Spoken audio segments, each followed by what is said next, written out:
Lockdown की मियाद बढ़ने के बाद अब इसे 4 मई से अगले 2 हफ्ते तक और बढ़ा दिया गया है। लेकिन इस 2 हफ्ते के लॉकडाउन में सरकार की तरफ से कई तरह की छूट भी दी गई है। खतरा, कम खतरा, हॉटस्पॉट्स के आधार पर अलग अलग इलाकों को अलग अलग जोन्स में बांट दिया गया है और रंगों के आधार पर रेड, ऑरेंज और ग्रीन जोन्स को कैटेगराइज किया गया है। छूट दी गई है तो उसमें शराब की दुकानों को खोलने की भी अनुमति दी गई है। ऑर्डर्स में कहीं पर भी ये स्पष्ट नहीं किया गया है कि किस जोन में शराब की दुकानें खुलेंगी। सिर्फ ये बताया गया है कि कंटेनमेंट इलाकों में शराब की दुकानों को खोले जाने की अनुमति नहीं है।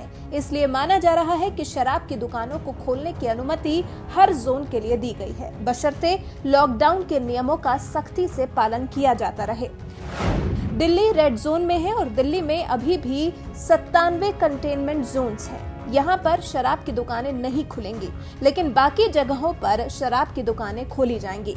इसी दिशा में काम करते हुए दिल्ली सरकार ने काम करना शुरू कर दिया है। जानकारी के मुताबिक एजेंसियों से जल्द ही ब्यौरा मुहैया कराने के लिए कहा गया है, साथ ही वचन पत्र देने को भी कहा गया है। Assistant excise commissioner Ashok Daryani ने सरकारी कॉरपोरेशंस को शहर में शराब की बिक्री शुरू करवाने के संबंध में भेजे गए पत्र में कहा है कि गृह मंत्रालय की तरफ से तय मापदंड में आने वाली L6 और L8 दुकानों की लिस्ट तुरंत भेजें।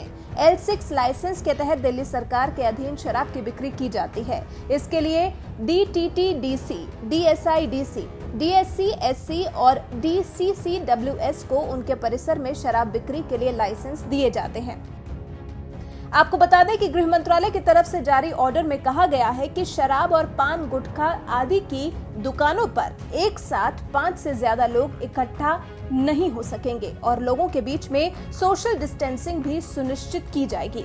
लॉकडाउन के दौरान सार्वजनिक स्थानों पर शराब पीने, पान, गुटखा, तंबाकू आदि खाने की इजाजत नहीं होगी।